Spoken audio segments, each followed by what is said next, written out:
Good morning, good afternoon, good evening. Welcome, everyone. You are locked into REDFELLAS on a Sunday night. Your favorite, I know it's your favorite, Liverpool podcast, especially on a Sunday night. Maybe other days of the week you may have other favorites, but for Sunday night, premium content and quality, you already know where you should be. And you're here. You're all very welcome. Thank you very much for joining us. We have a jam-packed show as per, speaking about the once mighty Reds. And it hurts me to say the once mighty Reds. But we speak upon them still because it's what we do, right? It's what we do. When you love something, you can't stop talking about them, him, her, it. And that's what it is with Liverpool. It's the love of our hearts. So rain or shine, win, lose or draw, we still like to speak about them. Joining me today to speak about them, I have a very become an unfamiliar face. I'm so glad he's back. Big K is back in the building from his huge South Asian tour for his mates. As you can see, he's come back with an almighty glowing tan. Welcome back, sir. You were sorely missed. Thank you, man. I appreciate it. I went to go see my fans in Southeast Asia who are fans of the show, watch the show, tune in late. So I thought, I had to be a representative of GrizzCon TV and go out there and show them love. So Thailand, Vietnam, it was a pleasure. And yeah, man, brought back the tan, brought back the sun, but unfortunately I couldn't bring back the results. So apologies. I mean, people are already saying, Keith, you should have stayed on vacation. I need one. People are already saying, bro, you should. It was crazy as well because, it was for the first time ever really getting an understanding of how, that side of the world watch football. Like games were starting at like 12:30 at night, right? So there was one game I watched, the Leicester game, where Leicester go 1-0 up, and it's 1 a.m, and it's just pain and suffering and adrenaline at 1 a.m. So to all the fans and watchers of the show, I respect you even more now, having watched football in your time zones. It's crazy. It's mad, isn't it? People always take it for granted how much it must affect people's lives. Literally their mental states, because it's different timing.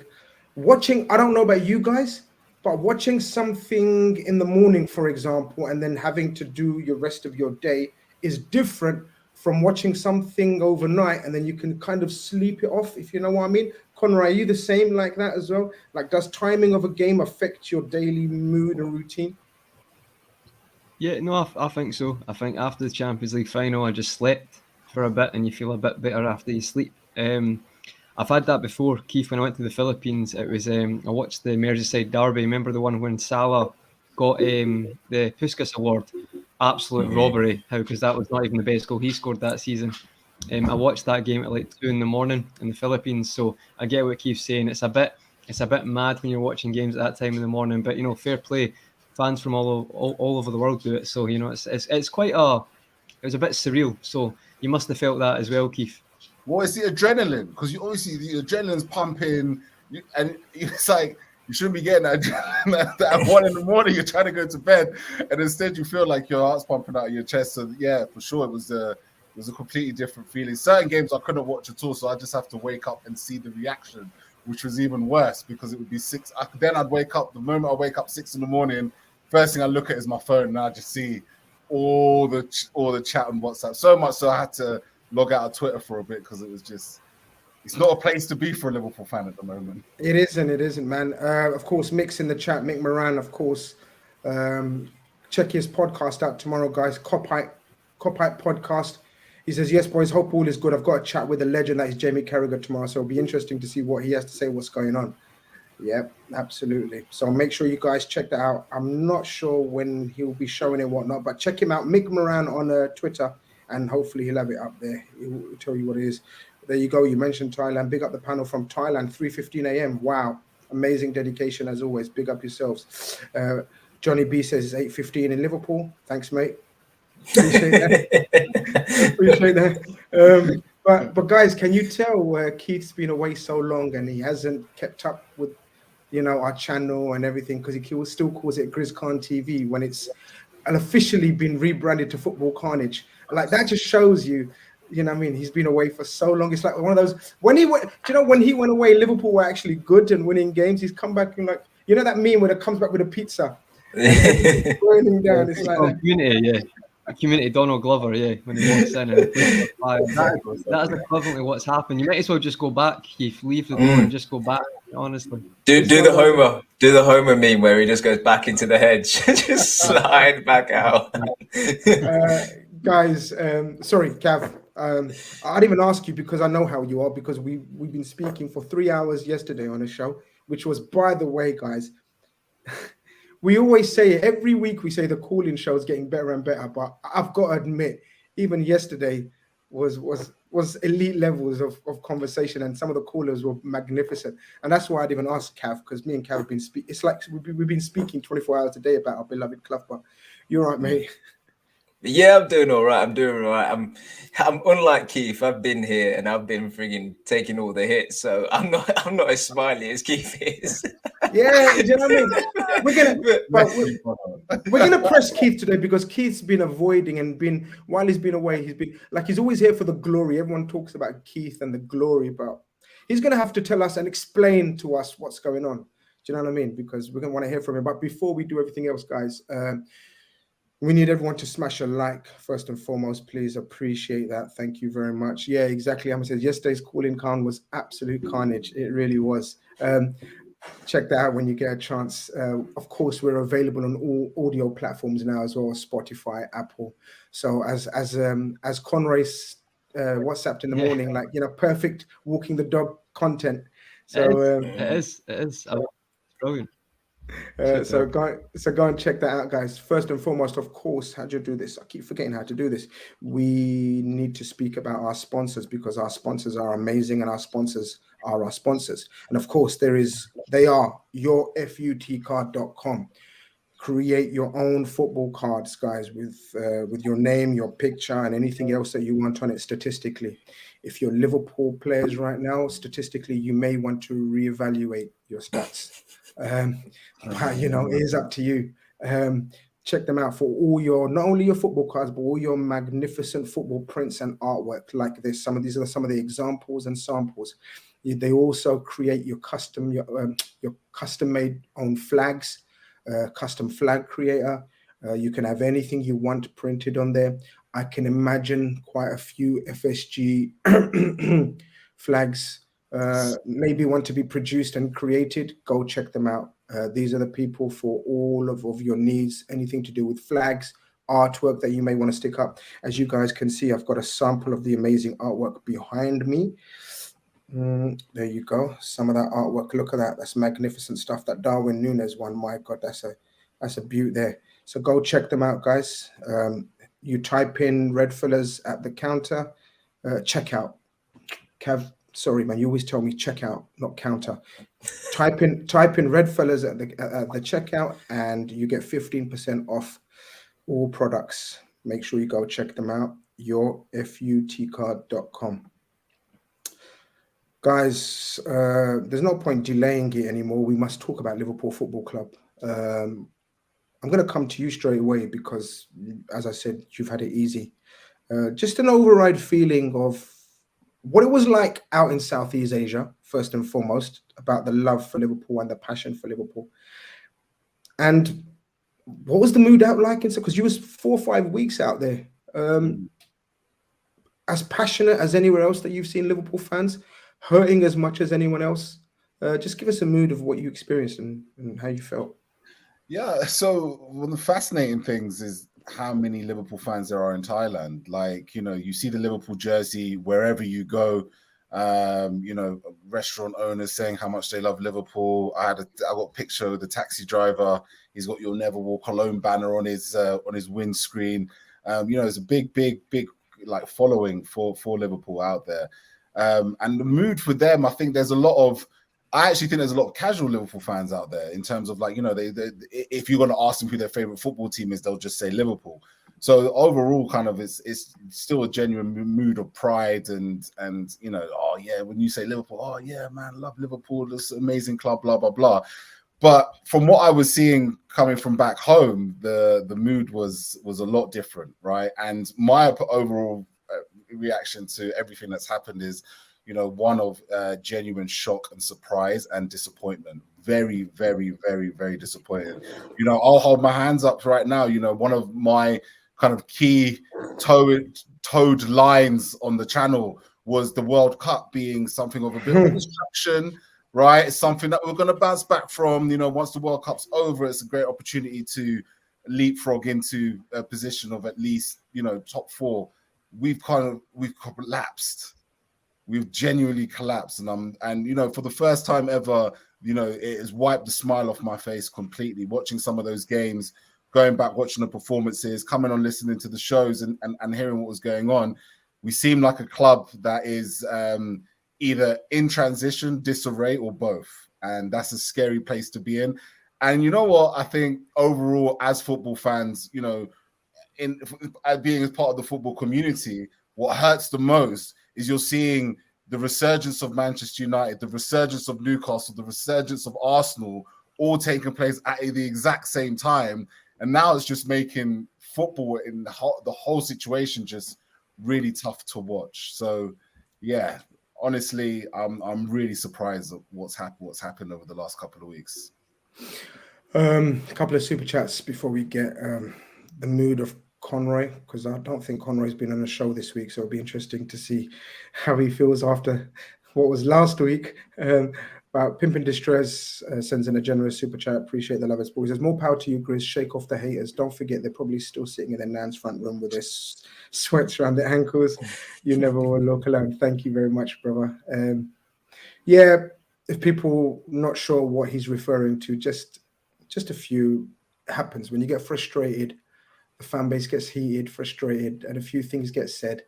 And I had a section of small minority of the fan base just sort of almost sounding on the verge of, just personal abuse, and wasn't very pleasant. But it is what it is. People that know me well know that I'm very, very thick-skinned, rhino skin they call me. But it was good I highlighted it, I felt, for people that maybe not as thick-skinned as me, that are put off by going to games, home and away, traveling, leaving behind family, children, the financial sacrifices involved. Keith's just telling us about sort of the time differences in terms of, you know, some people that have to, you know, maybe miss work or be, you know, messed in their head for the rest of the day. So, you know, we shouldn't have this elitism amongst our fan base that sometimes we do encounter, but it is what it is. No big issue. Appreciate the love and support every time, my friend. Yadvindra says, Grizz, please, some takeover and transfer news, please. If I hear of anything and if I know of anything, whether you choose to believe it or not, I usually say it, but I will be speaking about something that I've heard of about, and we will be speaking on that later on in the show. Stay tuned. Dinesh sends in a super chat. Evening panel. Do you think Darwin Núñez yesterday? Do you think we missed Darwin Núñez yesterday? Knowing we know he misses chances, but I think we did miss. Do you think the same? I guess, Conroy, that probably segues into sort of yesterday and the team news and the formation as a result of the team news. So when it rains, it pours. Darwin Núñez is now injured. It's said that it's not serious. But it was said Bobby Firmino is not serious. It was said Luis Diaz would have been back and then had a reoccurrence. Virgil van Dijk is out. It just kind of, when it rains, it pours. And Darwin Núñez, our latest hope, ray of sunshine almost. I mean, I know he's missed chances, but his overall action and his running power and his ability to create danger was missing yesterday as well. And I agree with the super chat. I thought we missed him like mad. Yeah, absolutely, Grizz. I think that's maybe more a point of that our midfield just can't do much with the ball at the moment, to be honest. So we can't really play through them. And it's no coincidence that the last, say, 4 or 5 games, the one route of success has been, you know, Trent or our midfield playing balls over the top to Salah or Núñez. And that's been because he's so fast and his movement's pretty good up there. it allows us to get chances, and it allows us a false sense of security that we actually were in form when it's quite obvious, and we spoke about every game we weren't in form. Barring the Aston Villa game, Leicester lucky as anything, and it was probably because we never had that outlet, we just had absolutely nothing. And it's no coincidence that that's probably the worst performance and probably the worst attacking performance we've seen for a long time as well. Because even in the bad games, you've still had something. You know, there's maybe been an incident you can talk about, but yesterday there's nothing to be seen. So I don't think that's a coincidence at all. Yeah, I think you're right. Actually, when I was doing the thinking about what we're going to talk about, and I ended up not doing it. You know, I told you guys I'm working on the agenda. Give me an hour, or 5 hours later, you asked me, and I hadn't done it. It's just the way I felt. I was actually thinking, and you're spot on. I don't think we had an incident to talk about from our side, Kath. It's almost every incident is based upon them being in our penalty area, missing chance after chance after chance, and the frustration and the lack of ability. Lifeless. One of the most lifeless performances that I can remember. And I actually called it the worst coached performance that I can remember. Me personally, I'm sure you guys have your own personal favorites. For me, the worst coach performance since the Stoke 6-1. Yeah, I think I've spoke to a few people since the game at the weekend, and a lot of people are agreeing and saying that's probably the worst performance they've seen under Klopp. You know, and we've had a few bad ones. You know, Aston Villa away comes to mind, but I think the difference is that, like you kind of said, it was lifeless, and it was if we just turned up. When did we play? Saturday. Yeah, yesterday. It's as if we just turned up and just went through the motions, and we're just like, as if we just needed to be bodies on the pitch, and it was a training game for Brighton. There was just no fight whatsoever.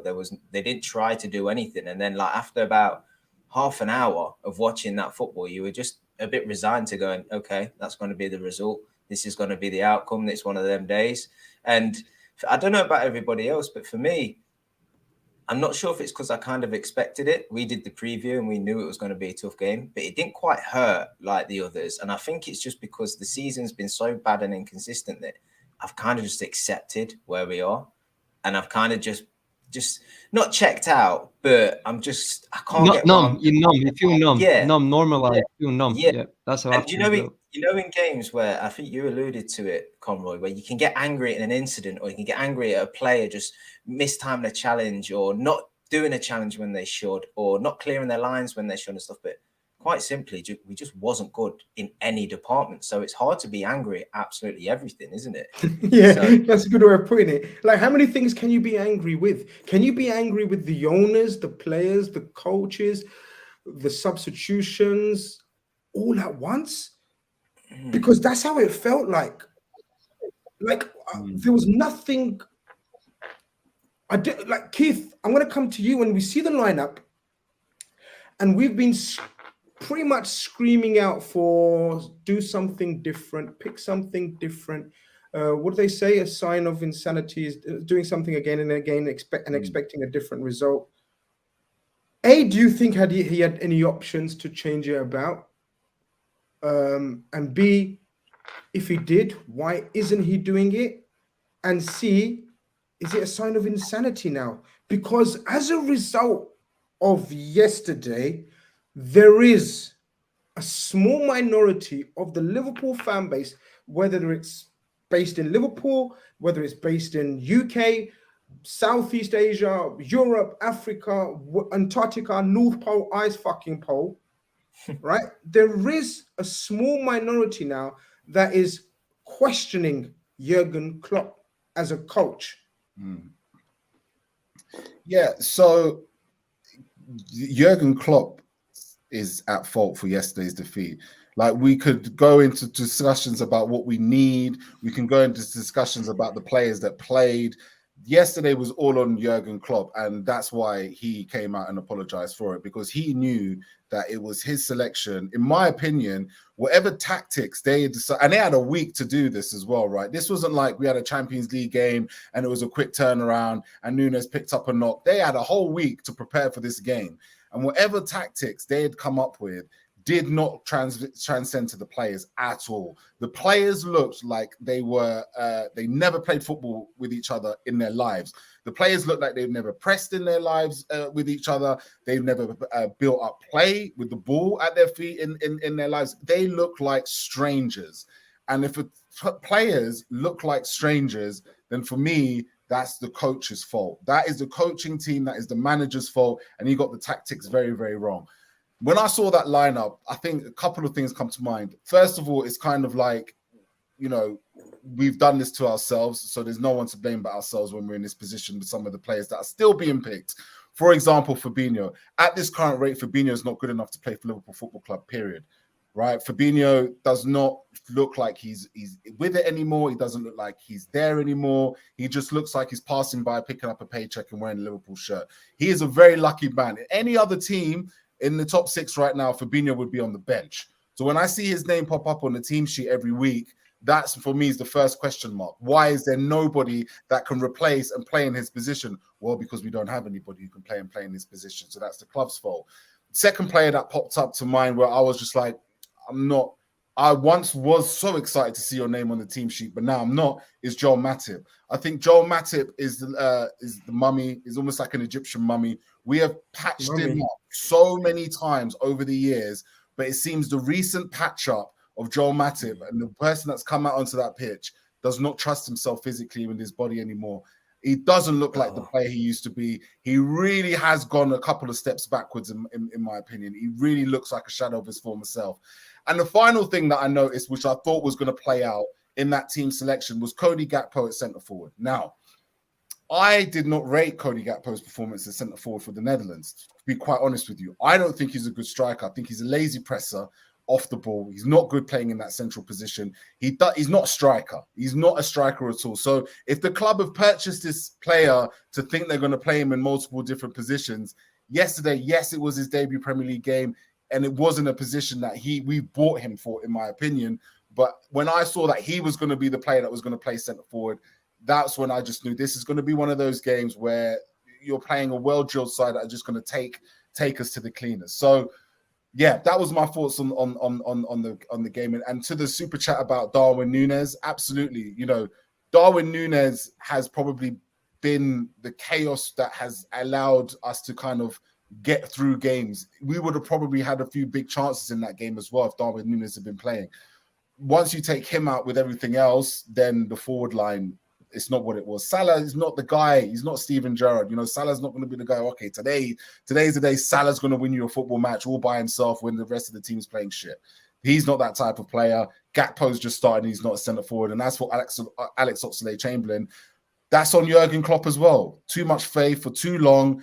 He's not got the legs to play in that position, and he certainly can't play in that position out of the ball, because what I saw, and we'll talk about it, what I saw him doing off the ball in the pressing situations was just ridiculous, in my opinion.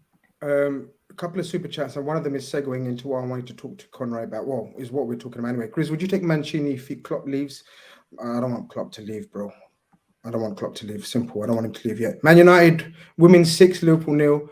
I'll just keep giving you money for your chocolate. You need it, Grizz. Appreciate the support. Thank you very much. I'll keep eating the chocolate. Shane McGee says Klopp needs to be criticised for tactics and team selection, but sacking him would be ludicrous. A new manager is a potential short-term gain, but will be a massive long-term failure. I totally agree with you, but there is questions, and that's why for shows like this, we need to try to give our opinion, not have answers, but give our opinion on all the questions that are being asked in the Liverpool Twitter sphere, social media Twitter sphere. Yo, what's good says I worry about Klopp. Who thinks when things are going his way, tactically horrible? I don't understand why he played Thiago as a 10 in the first half when he had natural 10s on the bench. Doak over Carvalho, I think he means. Klopp was poor, Ryan says, but how do you plan tactics for players losing the ball right after winning it back? Forget numbers. Mo needs to influence games like Saka. Yes, Jurgen is responsible, Rabadam says, but he's not the only one losing every duel out. He's not the one losing every duel out there. Maybe we should get a psychiatrist in January. Sean Casey, appreciate the generous super chat. He says, our fan base is overreacting. Klopp out. Are they for real? The players are worn out from the quad attempt. This is FSG's fault alone, not improving on success. What do you expect Klopp to do? The change is them to go. Conroy, Keith, you're on mute, Keith, but it's good because go on. No, I was going to say that was a great profile pic, Sean. Do you know what I mean? Like bold excellence out there, shining. It's a great. You don't usually see people's actual face with the profile pics when they pop up, and then I see Sean just there with the post. Keith's back. Keith's back. Smash the like button, everyone. Sleeping Dragon speaking facts here. There's close to 900 of you in here. We would love and appreciate a like. That's all we actually demand and ask for. Like sometimes I go a bit OTT and ask for about 7 times a show. I might break that record today if I don't get enough. So yeah, I'm just warning you. I'm going to continue asking. Conroy, Keith was, I think, very lenient as usual. Keith was very, what's the word? Just very kind. And I thought he took it easy because he only mentioned 3 or 4 players.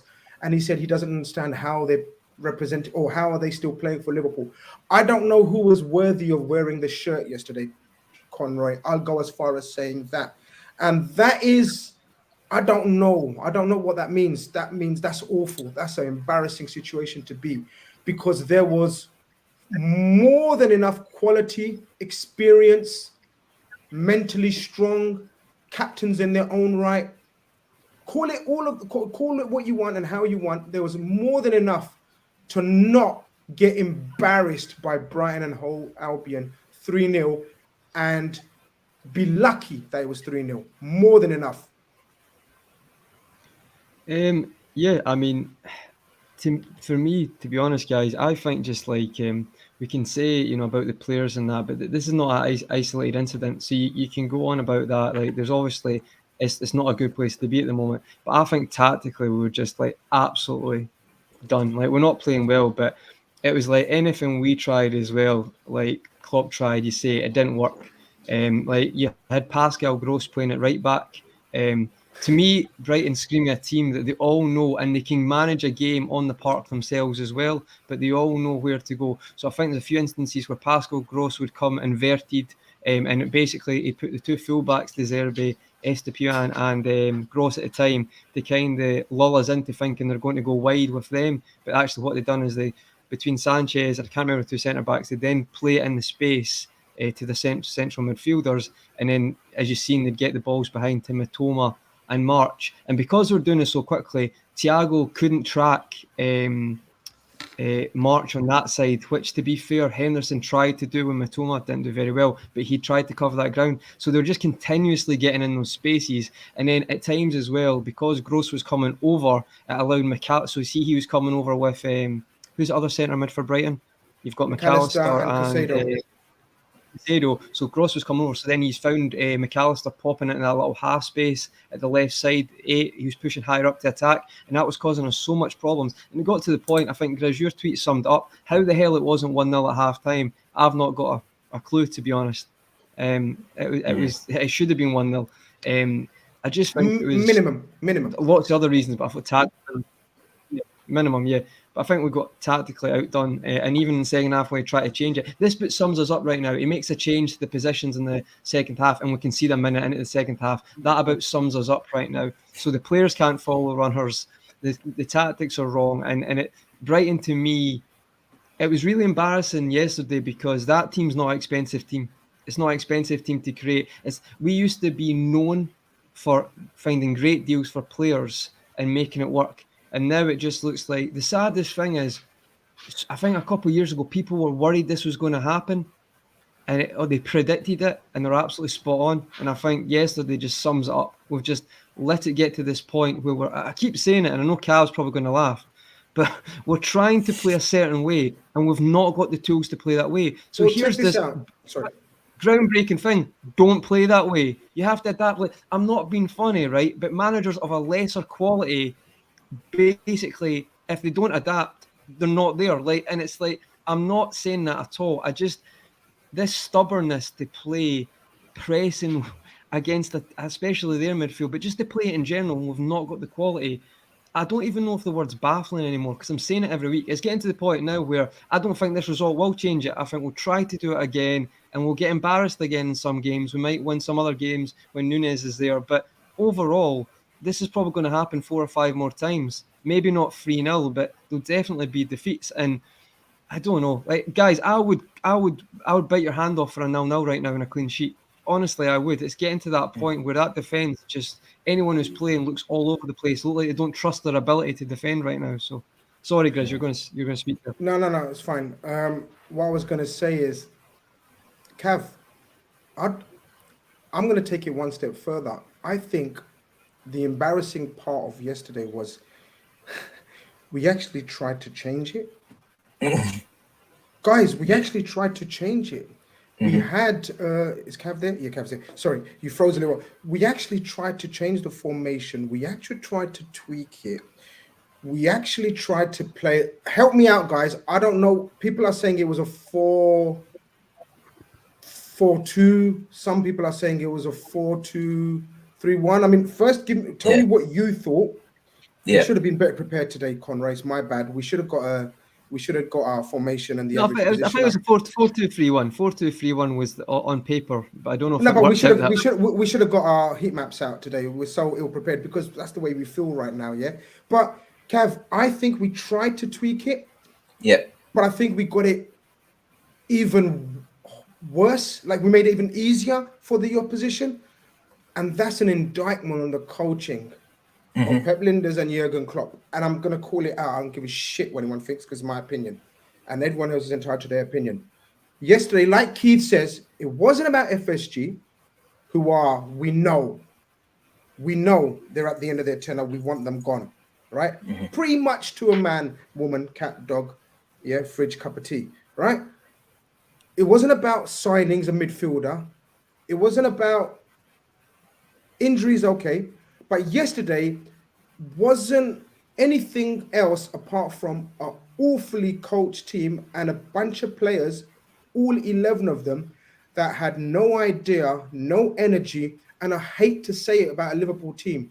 Especially under Jurgen Klopp. No desire. That tactical plan, whatever we coached and tried all week, was embarrassing in that first 45 minutes, even though it was 0-0. Yeah, exactly. I think the players didn't have a clue where they were meant to be or who they were meant to pick up or what to do. I think we tried to go to a 4-2-3-1, but where this just is ridiculous is we usually play 4-3-3, right?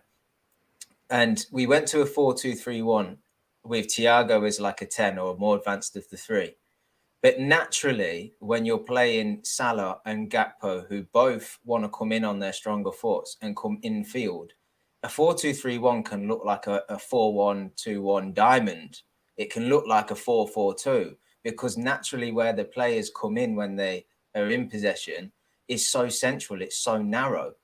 And I understand it from a point of view where that if they wanted to play narrow and push Brighton out wide, then that's probably less risk of conceding a goal than being exploited through the centre. So I get why you would try, but it just didn't work. It was ridiculous. And I don't think small tweaks like that is going to help anybody at all because they're too similar. When the game pans out, you know, Liverpool always defend in a 4-4-2, usually, right? They try and two forwards push onto the edge of the 18-yard box and midfielders push up, and it's a bit of a box, right? Which is easily bypassed at the minute. But in possession, we switched from it was 4-3-3. And then yesterday was a 4-2-3-1, which actually looked like a diamond, as I say, because the two forwards were so narrow. And it's all just ends up being the same thing. There's no advantage gained through switching that formation. The only way you're going to gain an advantage tactically by switching formation is if you do it a bit more radical and go to, say, 3 or 5 at the back. That's how you would make a change. It's going from 4-4-2, 4-3-3. It doesn't matter. If you played 4-2-3-1, but your two wide men were wide men, they were wingers, you would notice. Just like how Arsenal play it, you know, Saka and Martinelli, they come in, but they also go wide at times. Salah and Gakpo are always going to come in. So it was always going to look the same. And then all you're doing is just adding confusion to what the players think they need to do. I think if that was his attempt at being tactically sound, it was terrible, to be totally honest with you. It was abysmal, and the players, as I say, didn't look like they knew what to do. Half-assed pressing yet again, and it just looked like Brighton could just play rounders with ease. I think what we also need to do is probably separate tactics with coaching, because I believe that tactics wise, it's formation, it's positioning individually from attacking set pieces, defending set pieces. It's in and out of possession. It's different scenarios, right? Whereas coaching is more patterns of play, you know, how you receive your ball, body positioning, who to look for. Is it a long diagonal? Paint up 10 different scenarios where your head should be pointing, who you should be aiming for, this and that. It looks like the coaching's not been there for ages. I'll be totally honest with you. I kind of thought this at points, even in the running at last season, where I was like, coaching wise, we look like we ain't coached. Genuinely, I feel like at times we look like we're good in attack because we have genuine quality. In people like Salah and Trent and Robbo, like they have genuine quality. But I don't think like coaching wise, it's particularly good. Like yesterday, if the players were well coached, it doesn't matter what formation they were playing. They should have been able to win a duel. And when they get the ball, just make a simple pass. Just make a simple pass to the man next to you or go wide or just retain it for a minute. They can't even do that because there's nobody around them to pass to and they just have to hoof it in a panic. Like the coaching is terrible. And for a team that looks like they spend, 30,000 hours a week doing rondos, my God, they can't even do one triangle or a 1-2 in a game. Like, it's crazy.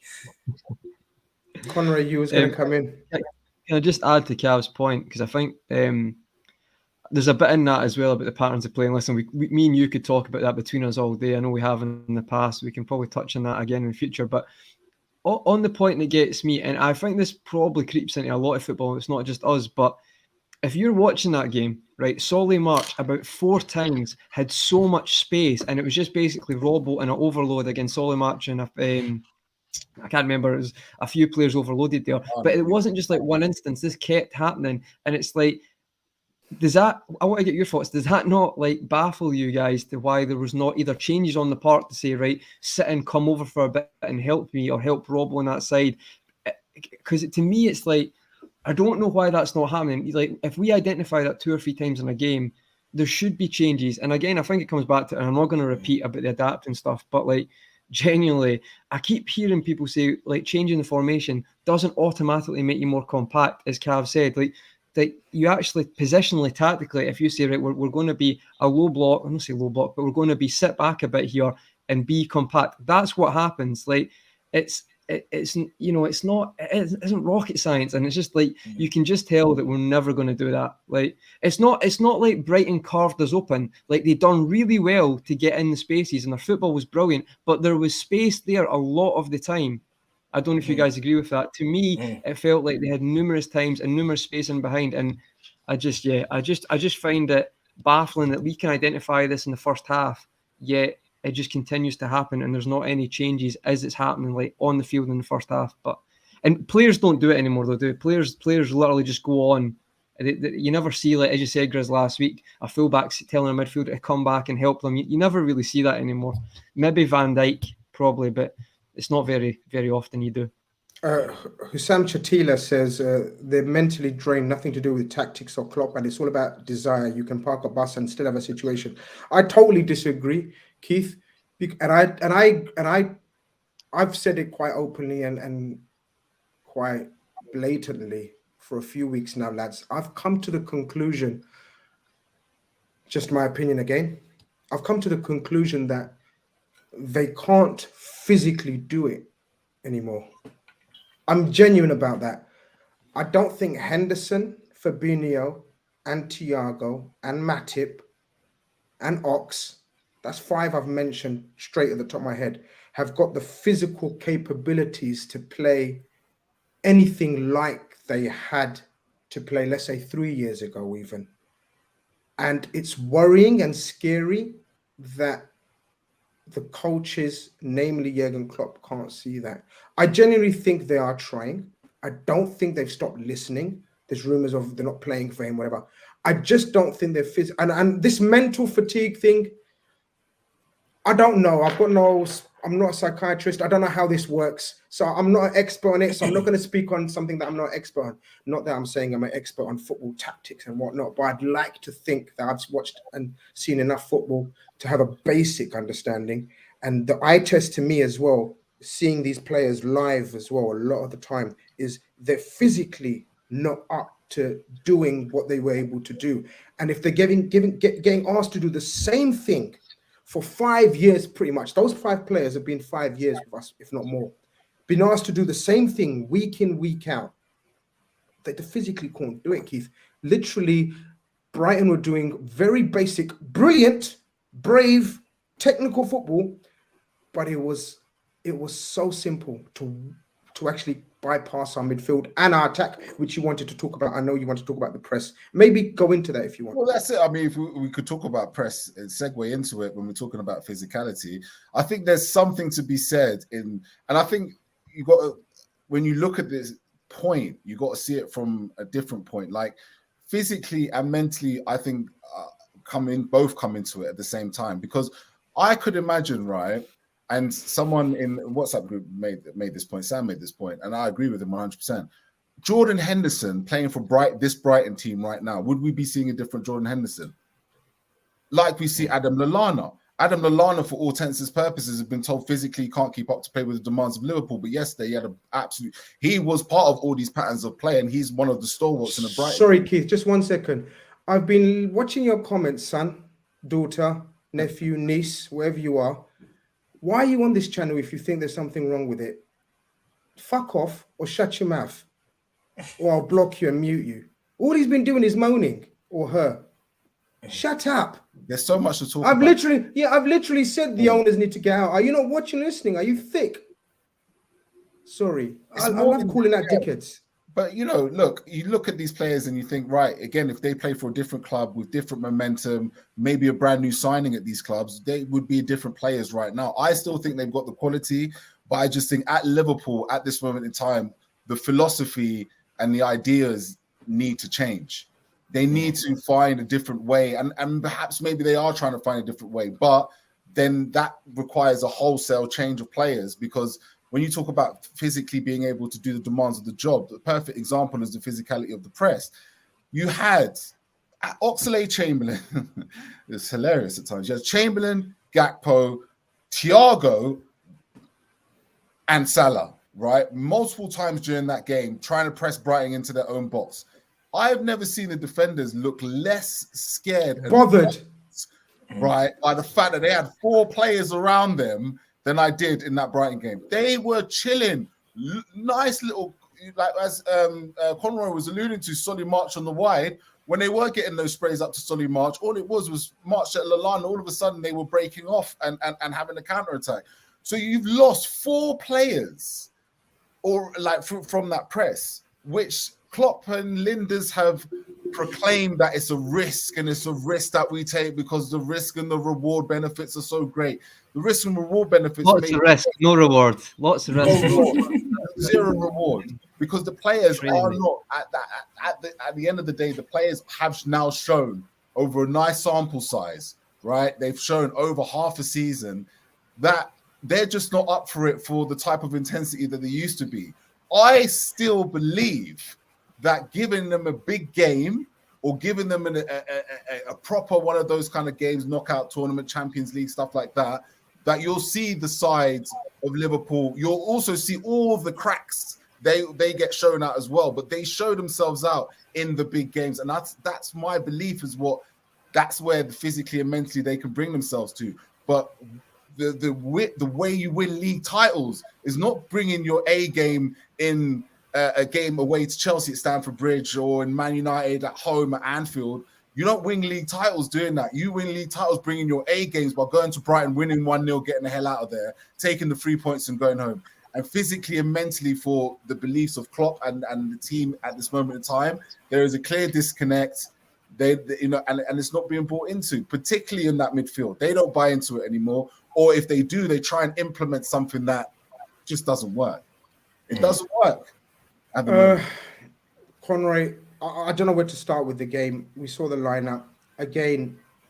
Many people were thinking Naby Keita will get a start in this midfield, considering the form and physical capabilities of the other 3 right now. I think it's embarrassing watching our 3 midfielders. I'm sorry, I'm not singling out one. I think all 3 of them are stinky. Thiago, for the player and capabilities, is stinking out the gaff.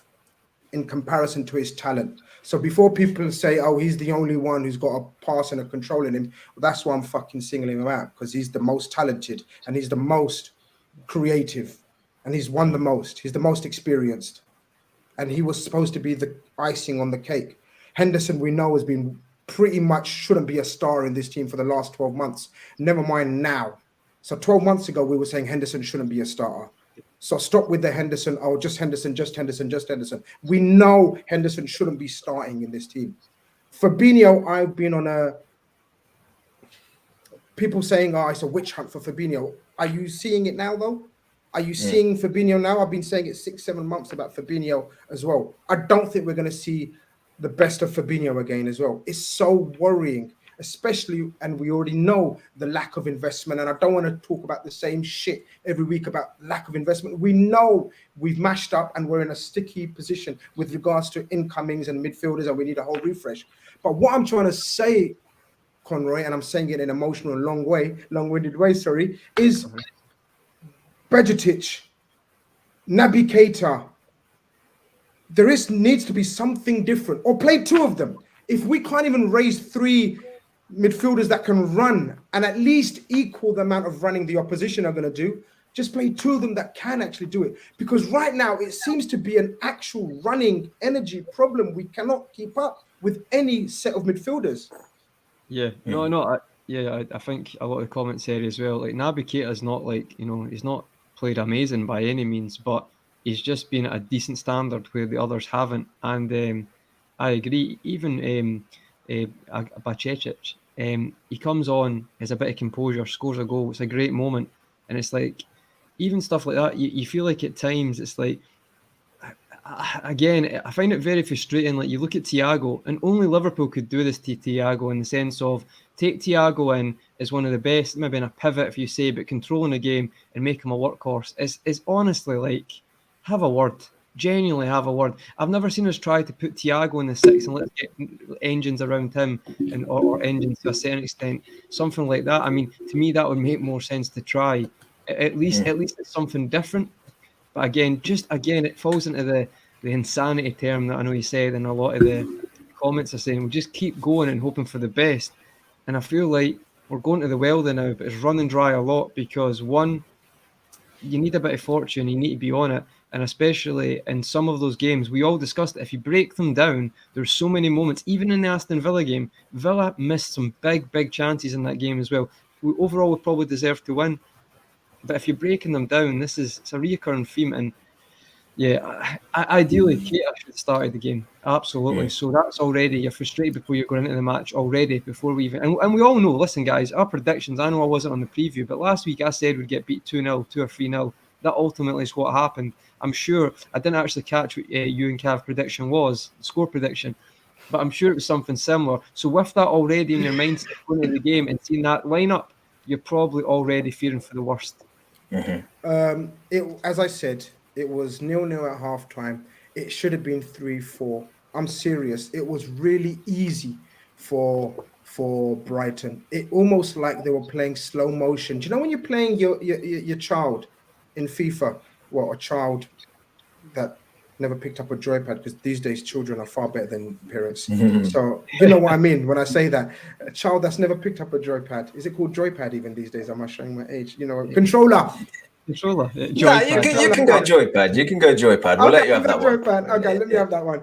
But it looked like they were doing that to us. It was like, oh, draw the player in, pass it around him slowly, then draw the other one, draw it around him. Nothing changed. This is where I'm getting worried for now, not for the long term, because surely people of the caliber of our coaches will see this long term. But short term, we're in a twilight zone kind of thing where we're not seeing these things, and it's worrying because, again, to most of us, we saw that 45 minutes. Many a coach would have done something about that in the first half an hour because the trend was set. What makes it worse, Cav? We come out halftime, we're thinking something. I didn't expect nothing to change, to be honest with you, but I thought something might be a bit different. Instead, we go down within 30 seconds. And it's even worse, Cav. It's even worse. Grizz, can you remember when we did the preview and I highlighted out Solly March and I said never gets the credit he deserves because he never No, scores he did. or gets He did. assists? I listened to it. I listened to it. And I was like, Cav, honestly, spot on. He actually always plays well against us. Because I see these guys that work hard and are able to find space and cutting in on that left foot. I just knew that Konate at left back, right, as good as he is, he should have been at right back to help Trent out, and he wasn't. Matip needs Virgil to hold his hand. Robbo's not been great, and I could just see it because a lot of focus would have been on Matoma. And don't get me wrong, the focus was on him, and he was still getting success. I just thought it might come from the other side because I saw Pascal Groves is there. He's an intelligent footballer. I thought they might link up quite well. Cav, so sorry, but the focus was on Mitoma from who? Well, from people that were watching the game and analyzing and previewing the game, right? Yeah. Why wasn't the focus from us on Mitoma? Well, why wasn't the coaches? Why didn't we have anything remotely like a plan to deal with their one danger man?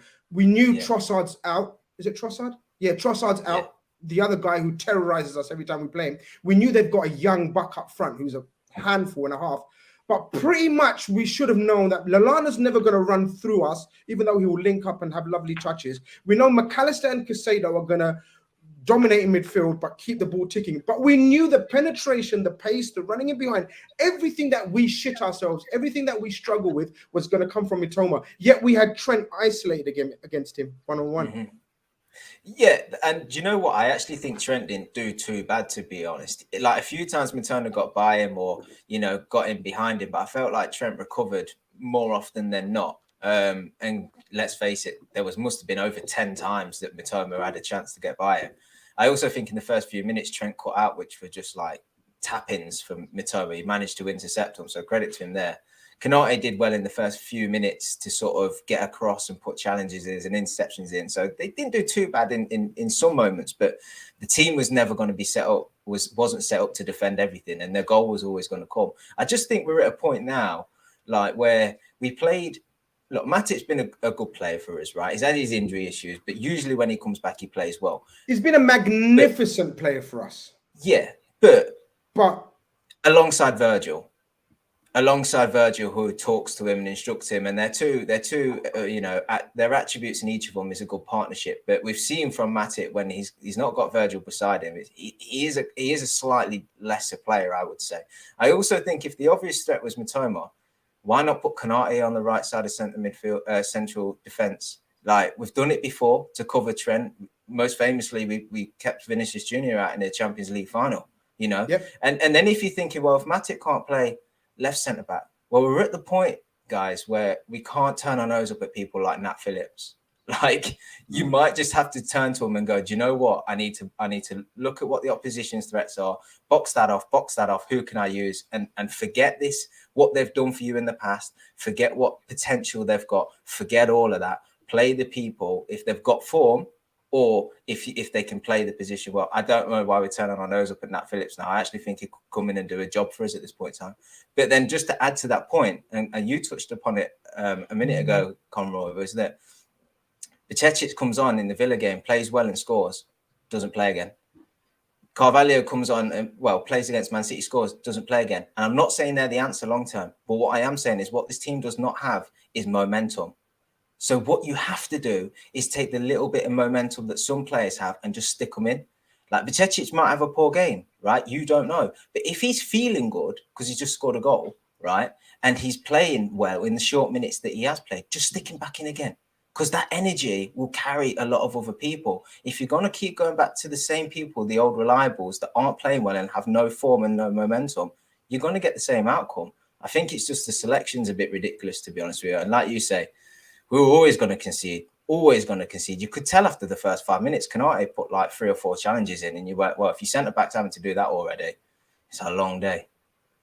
Albert, who was the star of the call-in show last night, hope you're keeping well. Says, Chris, didn't you hear Klopp say he didn't expect this? Keith, at what stage do we know that he's trolling? And he's look, Jurgen Klopp is the best coach in my lifetime for Liverpool. And one of the reasons why he's so amazing and brilliant is the way he can protect his players, keep them loyal, fight for him, come to the club in the first place, and just all round go to war for him in every situation, and they have been, right? But he can't turn around to us in a press conference after we've just been smashed to smithereens, and then before that, pretty much smashed to bits by Wolves at home, smashed to bits by Brentford, lucky with Leicester, and I think we lost before that as well. I can't remember. He cannot turn around and say to us, he didn't see that coming, Keith. What's the mentality thinking behind that, do you think? Because I think maybe for the first time he realized that all of the situations that have taken place behind the scenes at Liverpool Football Club this season It's coming it's coming together. This was the moment where all the other things that we've discussed, we put it to the side, and we discussed, we put it to the side. You know, the fact that Liverpool for sale, uncertainty around the club, uncertainty around ownership, right? We're the only team in that trying to fight for top 6 football that has uncertain ownership situations.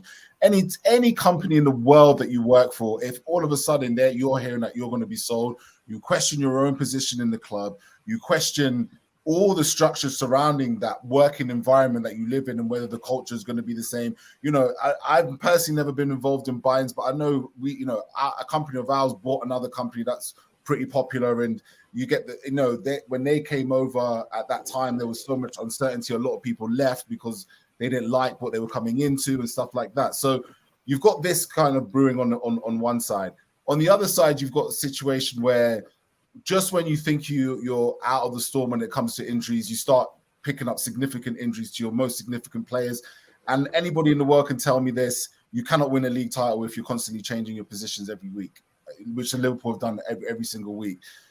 So there's that to contend with as well. The front. When you look at that front three, it didn't exist, a couple of weeks ago, right?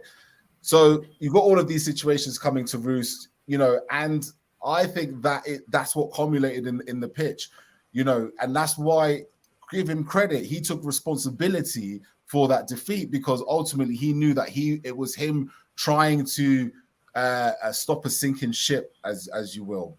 And that is what we are in right now. This is the end game of FSG, right? This is the end game of Moneyball. This is the end game of the sporting directors of the past. So we picked out the players and we had a plan.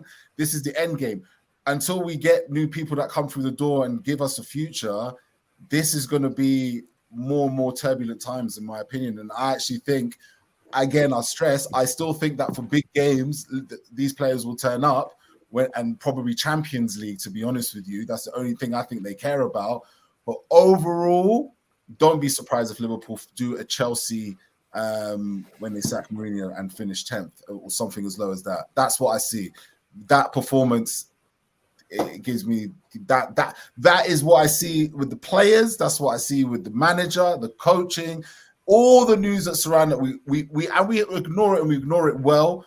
But reality struck, and that's why when he said, I didn't see it coming, it wasn't the fact that he didn't necessarily see a beating coming, that they were going to lose, but more the fact that the way we just fell apart on that pitch looks like the end game for me.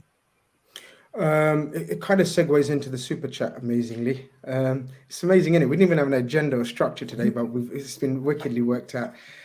Lucky, eh? Nat Raj, who's a Man United fan, because I remember he comes on the call-in show.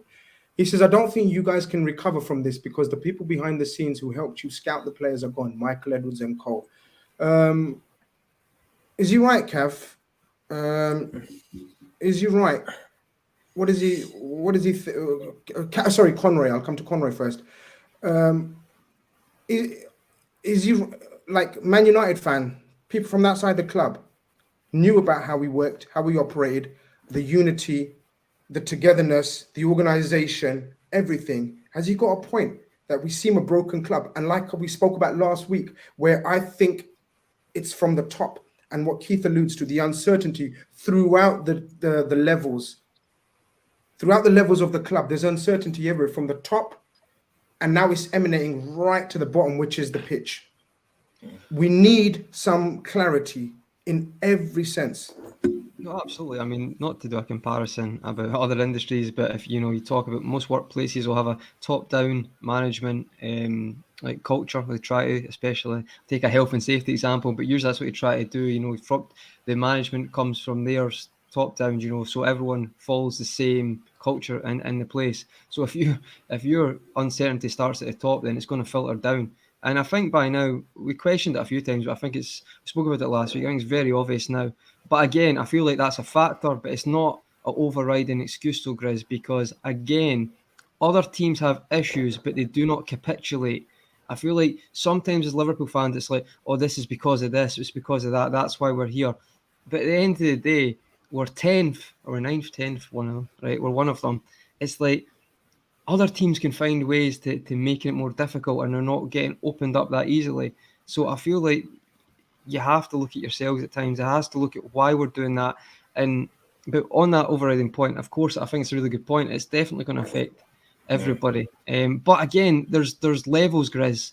Missing the top four is one thing. Finishing 12th is another thing. There's got to be levels. You said the Chelsea comparison, Keith. Give me another comparison where that's happened.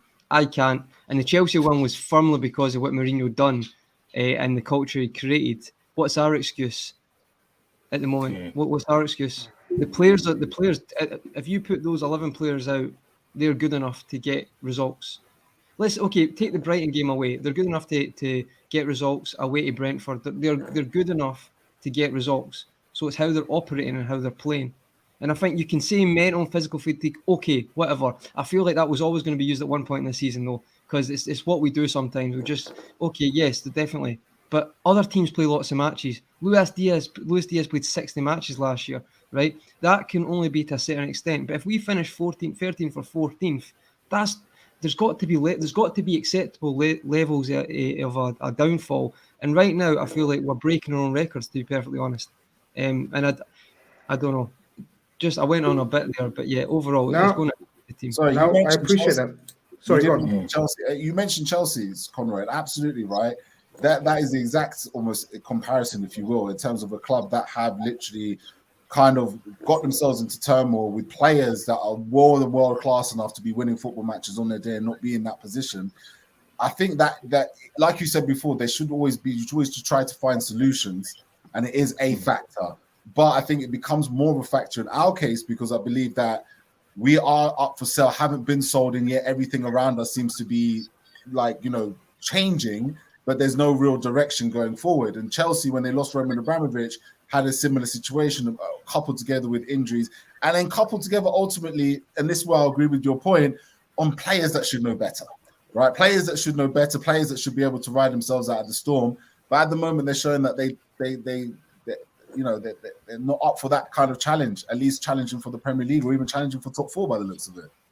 No, Keith, I think that's a good point. But see, this is the kind of philosophy we have, though. It's like riding the storm, press and doing that. How about just using your intelligence of being a footballer and understanding how to control certain moments and momentums in games? Like, it's not always, I'm a warrior and we're going to do this and we're going to outpace them. It can sometimes just be using your knowledge of being a top footballer, or at least that's what it should be. Or we may be seeing now that that's not the case with a lot of these players, and it's like we work in the system, but when it comes to actually managing the game yourself, maybe I'm being too reactionary with that, but I honestly, I think like some people are saying, oh, we're going to win number 7. I'm telling you right now, we will not get the ball off Real Madrid's midfield. We'll not get the ball off them because every one of those midfielders are elite at controlling a game. That's one thing we are horrendous at the moment.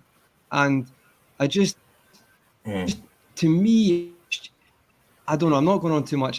Just Cab's point about the patterns of play. The more I think about that, how long has De Zerbi been at Brighton?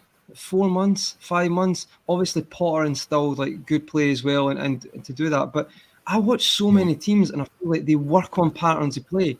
I feel like our patterns of play is give it to Trent or give it to Robbo down that side, or we'll try a ball over, or we'll just slow it from back, spread across to one side to the other, and we'll find a gap or a bit of individual brilliance. I don't feel like I see Brighton, they bring it in so they can set Matoma away that side or switch it March early. I don't see us doing it. I'm sure we do, but to me, every time I watch other teams who are being impressive, I feel like I see more for them. If they take a week off, I feel like I can see what they've worked on.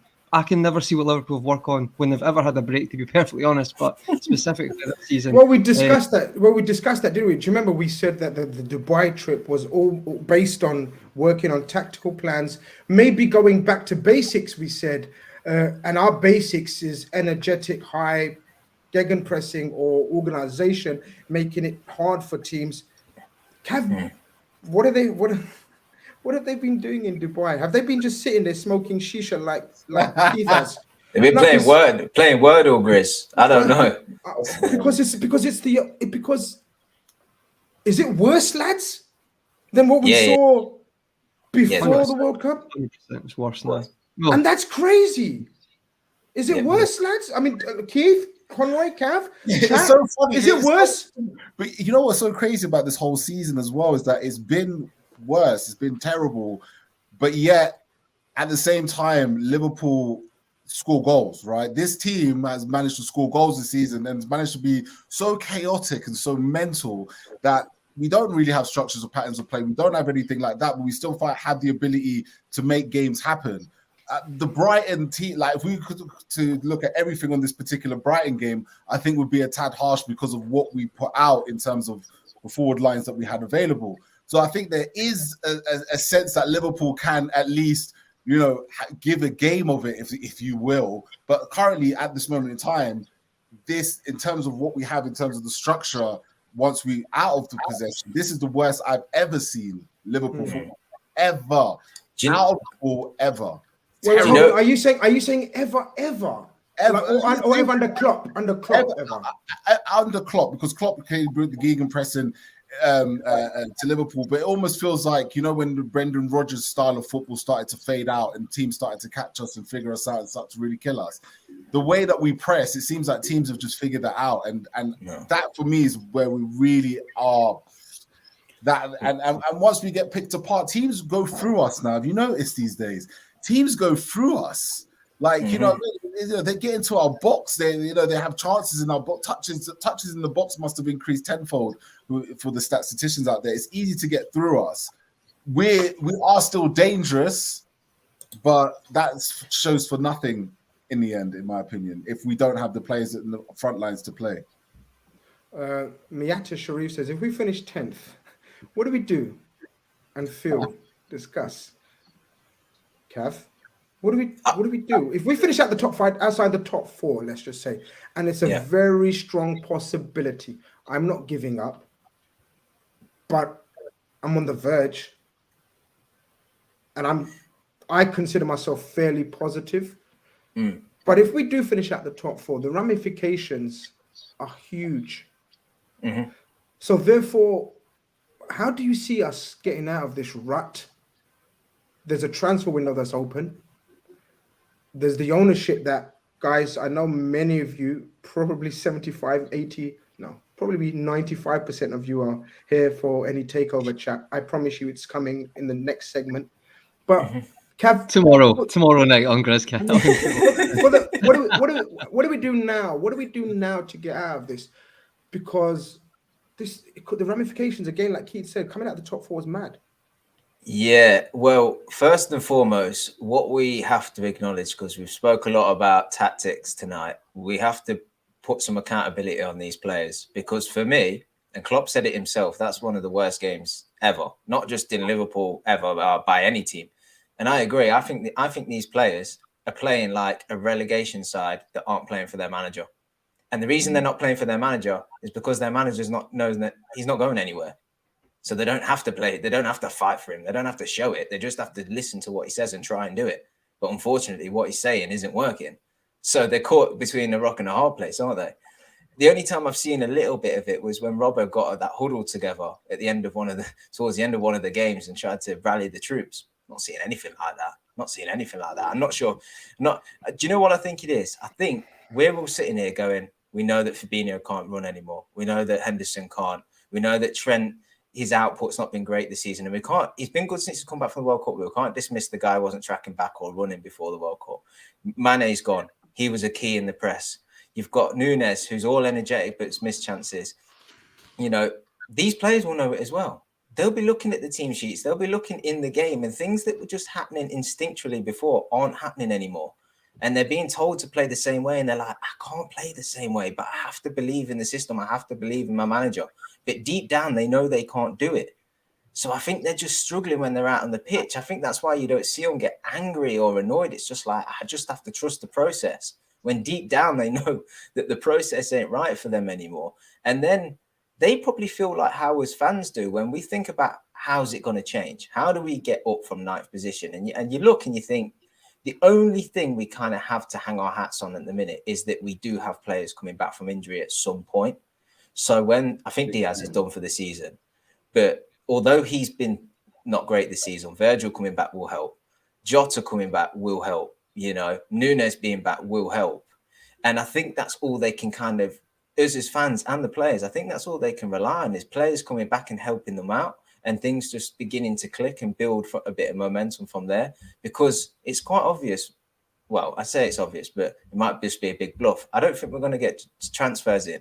And this is where I think Liverpool's situation is different to maybe United's before. When United's were in the mud, they'd always sign a big player or like a big name. And everyone knew it was like, they're just signing their name. That's not going to work for them. But what it did is it just gave their fans just like a little bit of hope that might work, that might be a catalyst for change. Whereas there's no catalyst for us. We're not getting transfers. We don't know what's going on with the ownership. The players we have now are the players that are either going to finish 9th this season or get us into the top 4. And they've been playing poor and the tactics are poor. So what do we have to have hope in? All is that it will just simply change and click one week, or that the players coming back will help this squad. And that's all we have to go off at the minute. And I'll be totally honest with you, we could finish 9th. I don't think the way we're playing at the minute, we get top 4. I don't know what changes to get us that.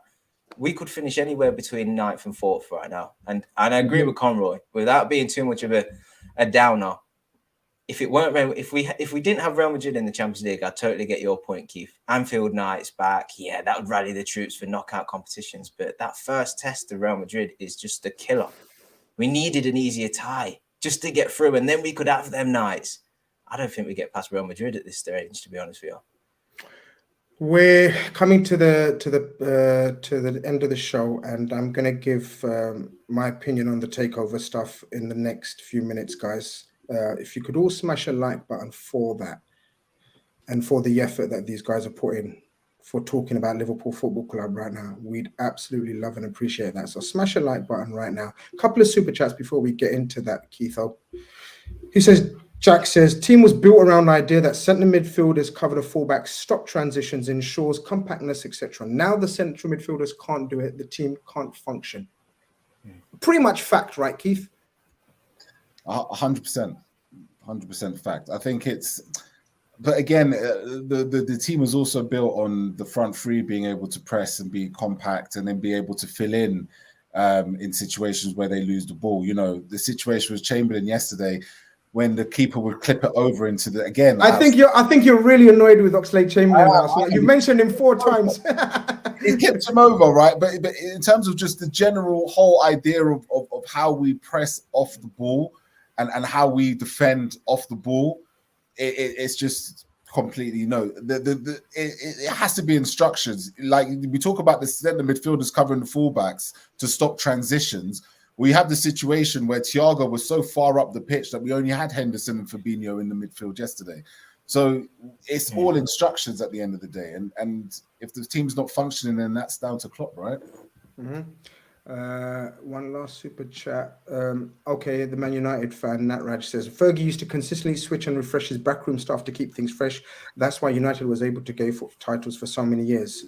We've pretty much done that as well, Conroy, or not enough refreshing we've not done enough of the playing staff, but is it equally as important to do the backroom staff as well? I just think it is. I think it's not a coincidence to probably say you've got Guardiola, he's changed his background staff a few times, and obviously Fergie.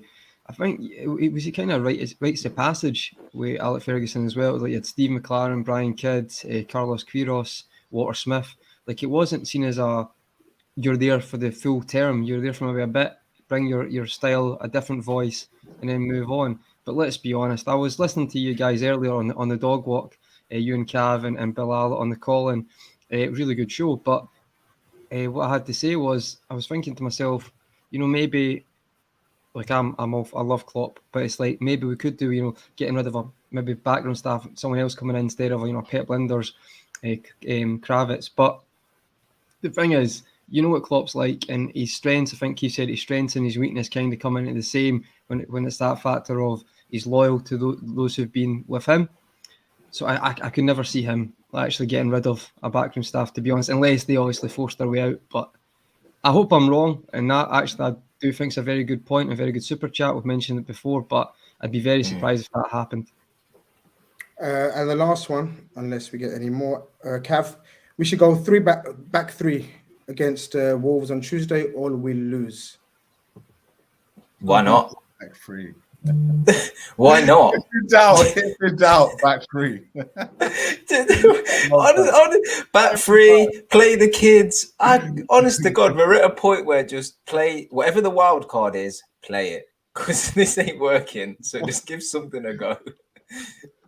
The time for snobbery is gone now, and I actually don't think a back three is snobbery at all not to play it, because we've actually had. We're not in any position. You're right, Con. We're not in any position to be snobbish about anything right now. We need to. Football is a humbler, and we need to bring back that humility from the top to the very bottom. I mean it, and I keep saying it. Bring back the humility, bring back the desire and the energy and the passion.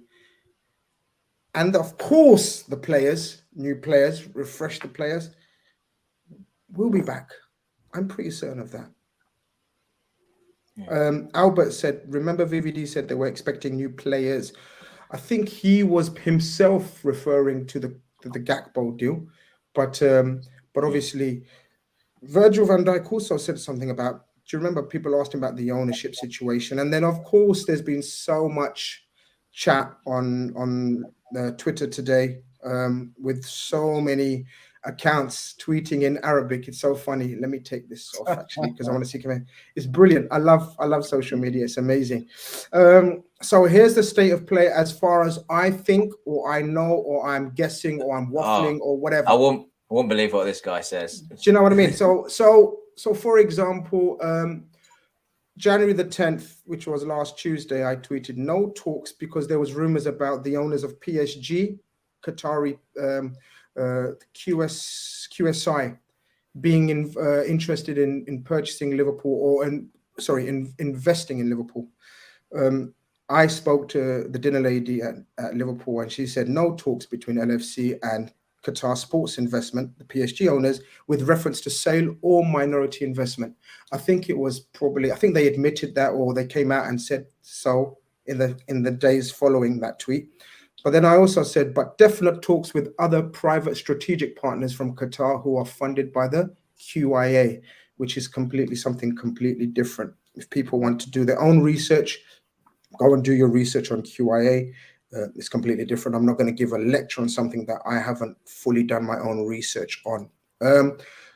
So today, in the last couple of days, sort of, especially today, guys, I'm on a different page. So if there's any super chats or anything, let me know, right? Just start it for me. So today, basically, loads of rumors and hearsay about Liverpool is sold, Liverpool is done.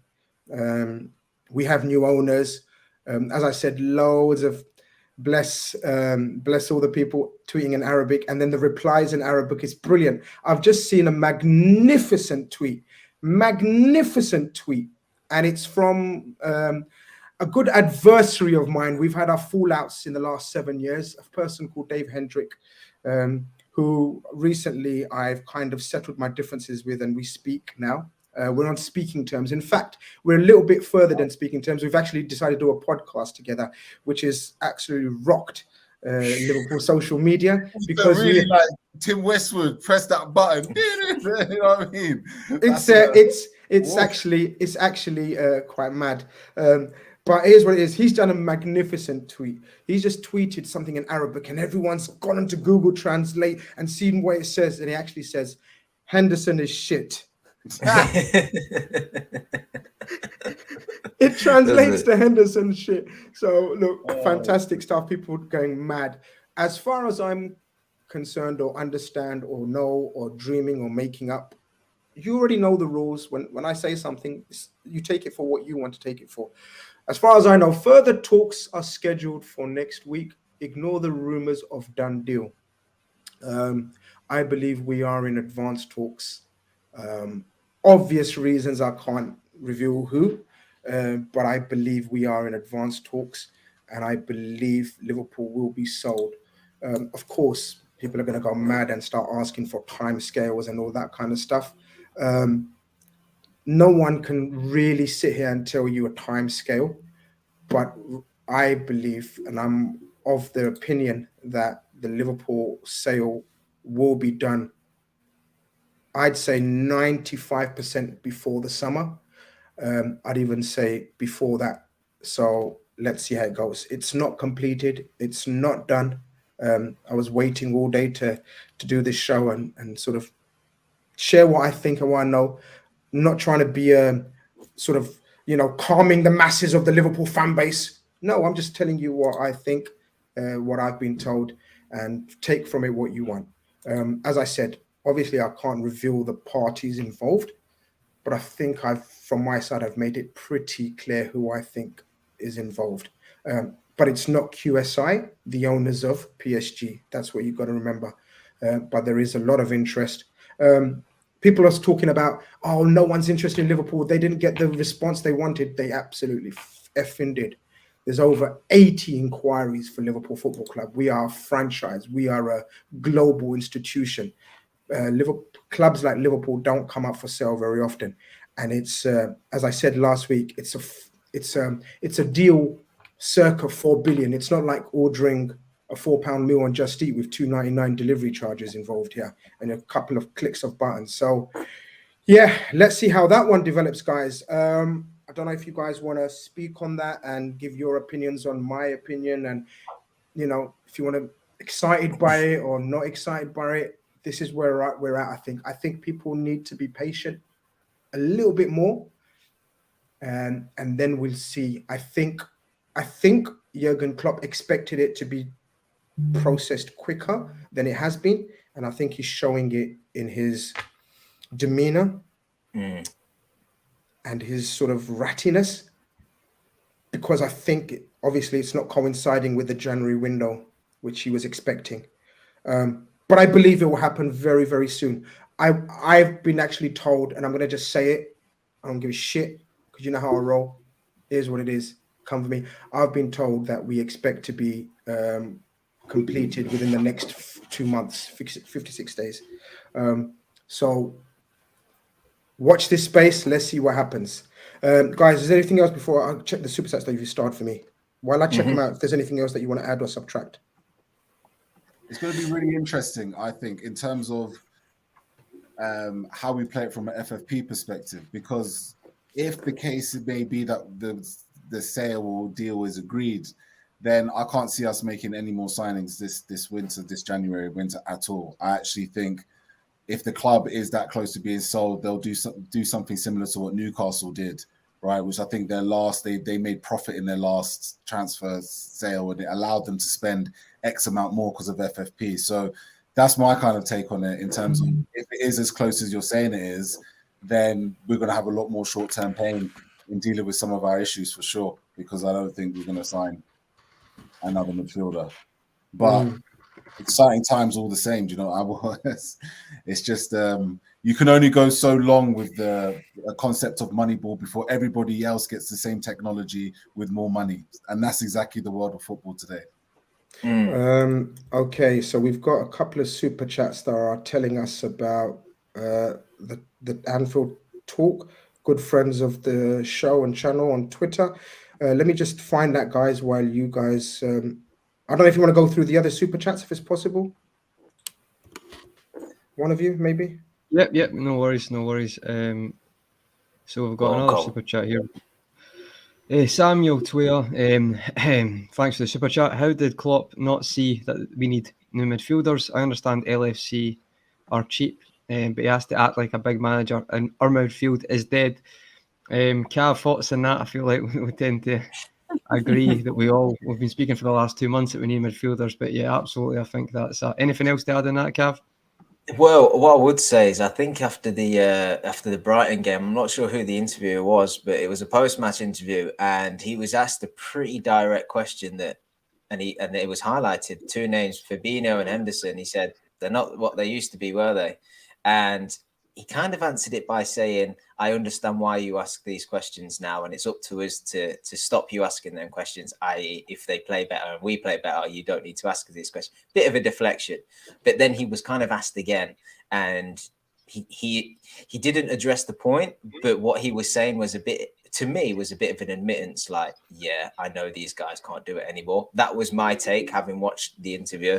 So I think now, if he was loyal before and he was just trying to give them time to play into form, because you do need to give guys time. You can have bad games and bad form, and you should, if you've got class, you'll play yourself out of it.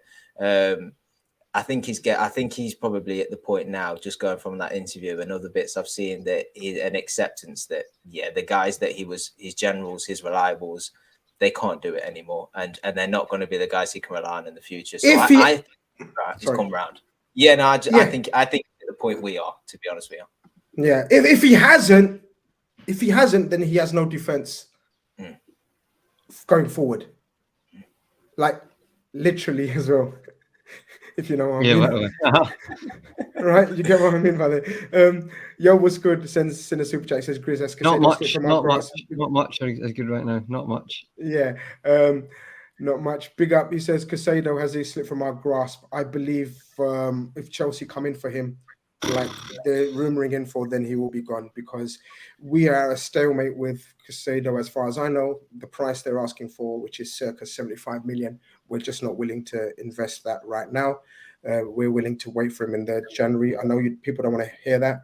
And if Chelsea pay that, like Chelsea have been paying every clause, every fee, every wage, doing what they need to do, then they'll get him, unfortunately. My understanding is we haven't given up. My understanding is Casado would prefer Liverpool. But that's all I can say at the moment. He's worked under Potter, hasn't he, before last season? So, I mean, he's worked for Potter, but it's still Potter versus Klopp, ain't it? I mean, we should. No. What I'm saying is, I mean, like, I'm not saying if like that's the reason, but I think if Chelsea outbids, put a bigger bid in, and then he says, like, I don't think he's going to like dig his heels and not to go to Chelsea. He's not going to be unhappy with going Chelsea. Yeah, that's what I mean. Yeah, like obviously, yeah. But it's so frustrating. Like, it's so frustrating because not me, but you guys, Cav and Grizz, a lot of shows you spoke about on the chat last night about Gini Wijnaldum and like how that type of player was so impactful, and we've actually learned to appreciate that even more now since he's left. Well, Casado, literally, I'm not saying he's the reincarnation of that, but he's so many similarities, and also like I think his through ball's actually a bit underrated as well. It would suit us to a T right now. So again, it's another missed opportunity. Yeah. I mean, the more we talk about it, the more depressed we're going to get. Yeah, I know. Do you know what I mean? It's one of those ones. You guys already know what I think of him and how much I highly rate him. So it's just a position we find ourselves in now. And I think the frustration showing, unfortunately, in Jurgen Klopp in his press conference as well when he gets asked about it. James Lambershit says, Lambo Schmidt, what a name. Top Reds are in denial. Yes, yes, men, it hurts. Owners that... Okay, James, I really appreciate and really loved your support. I really appreciate you tuning in and watching our shows, my shows, and Conroy and everyone else, Keith. But this Top Red term, save it for Twitter or whatever, or other channels, mate. I'm not going to read out any future super chats when Top Reds are involved, because I just think it's a stupid definition of nothing. Really, it's just a nothing term. Yeah, we don't need a divide in the fan base. Everyone's one voice, isn't they? Like, say your part, have your piece. I don't understand. What's a fucking Top Red? What's a Top Red? Like, I'd be proud to be a Top Red if it means like I'm a brilliant Liverpool supporter. But yeah, but I appreciate and I understand and thank you. But anyway, owners that invest less money than all your rivals, even some mid-table teams, are nowhere near good enough. Yeah, look, the facts are there. They had your mute, brother. Mute. Sorry, I think that's a bit of a fallacy, to be honest, because our rivals who are currently competing for trophies, and there's a big buzz about them, have not won trophies in over a decade. So, there's like as much as we are in this bad period at this moment in time, X, Y, and Z, to suggest that, you know, we're not on our rivals' levels. It's not about investing anymore. Everybody's got money. I think that's the one thing to remember. Everybody's got money.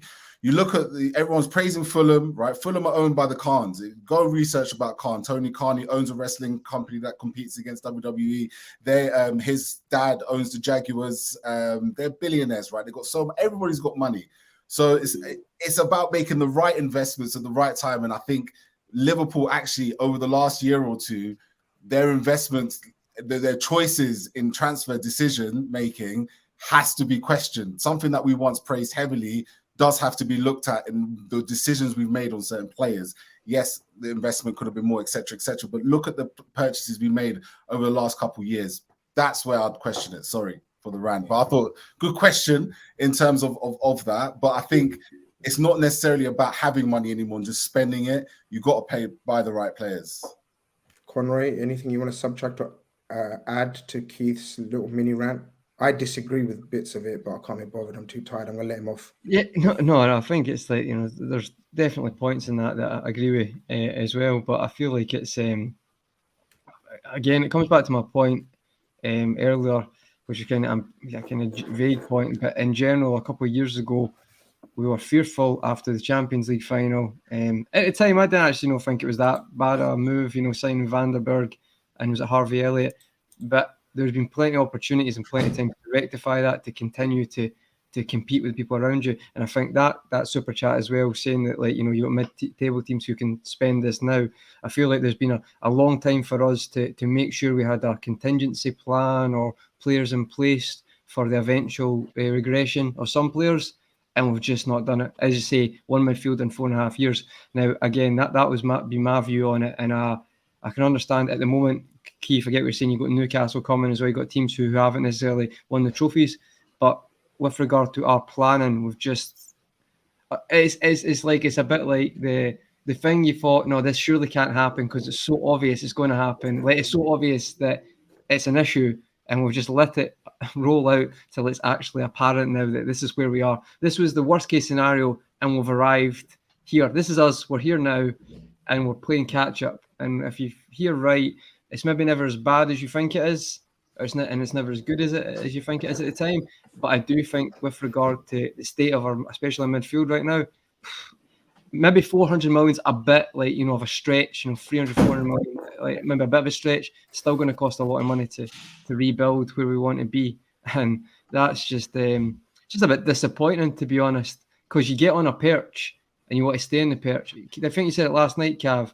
It's one thing getting there, which is very impressive, but staying on top is just as hard. And we've seen other people. Look at Arsenal. Look at what happened to Arsenal. We're not talking about Arsenal right now because they let themselves regress. Look at United. Probably more the planning behind the scenes. It's so easy to do, and we just let it happen. And that's the most disappointing thing for me, to be honest. James comes back with without using the term that we don't like. Thank you, appreciate that. He says, complete overhaul needed if we're serious. Tyler Adams, Mateus Nunes, plus Jude Bellingham. 2 gems and 1 world-class player. Cav, yeah, I think those 3 would be an absolute dream. I think anyone right now would improve. Get Ward-Prowse in a contract right now. If Southampton go down, get Ward-Prowse in that team. I could do with a free kick saving us now and again, to be honest. Yeah, good point. Cav, complete overhaul needed, and I think to a man, woman, cat, dog, cup of tea, fridge, no one would argue. In midfield. Yes, and no. Yes, okay. we need 3, probably 3 players, maybe 2 for a starting. If you was to do a start 11 and guarantee they played every week, big games, Premier League, Champions League, you'd need 2 in there because I think Thiago's fine. I think he's not played well, but I think he'll be okay. Albeit he's probably not got long left in his career. You need your backups to stay fit and offer and be of a quality. I do get that. But I think at the point we're at, it's probably a point that, you know, Arsenal wants that. Like Conrad said, Chelsea probably been at, United been at. We're like, we need to dash everyone and start again. The reality is you probably don't. You just need to tweak your system slightly, get the right players in to play the right position, make sure they stay fit. And then the likes of Henderson can be used for half an hour at the end of a game. Fabinho can be dropped into the odd game here and there. And you start to use these players for where they're at in their careers, basically. You know, if you get three people in that midfield and you've got Fabinho behind them, Henderson behind them, Thiago behind them, and then you've got Elliott and Carvalho and Jones, it's not too bad. It's not too bad. The forward line actually has quality in it. It's just unfortunate Diaz and Jota are out and Nunes. You know, you probably need an extra body there. When you say overhaul, you probably need 3, maybe 4. It's a 25-man squad, so I'm not sure if overhaul is the right terminology. You know, it probably outweighs it. It's Well, significant. Vincent says I'd say 6 minimum. All others are useless. Vincent, you could be right. We just have to see. We don't know. I just see now. I looked at that United performance against Man City, and I thought it previously. And I looked at someone like Fred, and I'm like, he did a job. He did well. McTominay come on, and he did all right. He's okay for certain games, and I just think there's no point. You can dash these players, but actually they can play a part as long as you pick the right game and pick the right players around them and give them the right amount of time. I think that's key.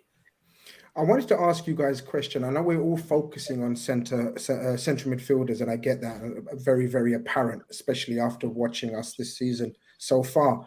But can I suggest something now, guys? I'll start with you, Keith. Can I suggest we need a centre back in the summer as well? 100% you can suggest that. You can suggest that because how long left has Joe Gomez got on his contract?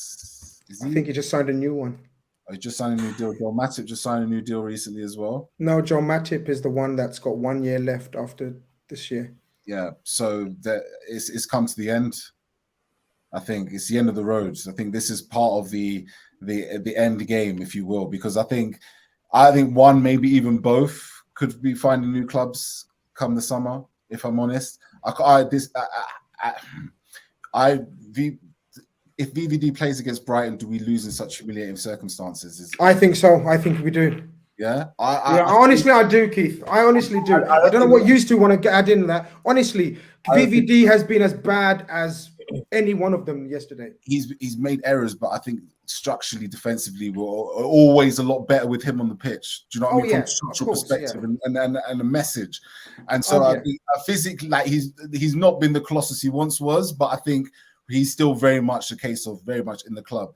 Absolutely, two centre backs we're going to be needed. You say Oxlade-Chamberlain is out, gone. You got Naby Keita gone out the door. So that's all. That becomes, I'd say, you're looking at what 4 3 players minimum. Well, work it out, lads. This is it. Right? This is what we're friends are for. We sit around, we debate Liverpool, and we try to work out numbers wise. Because what we got Milner. Yep, James Milner. We got Ox, and we got Naby that are definites gone. That's 3 definites, right? As it stands, Bobby as well, because he's not. As it stands, Bobby as well. That's 4. As it stands. I've got a feeling we may extend, depending on the ownership situation and everything. I think Jurgen Klopp wants Bobby to stay, and he may get Bobby to extend. Again, I don't want to be sentimental and all that. Bobby's one of my favorite players in the Liverpool era, but I wouldn't be keeping him.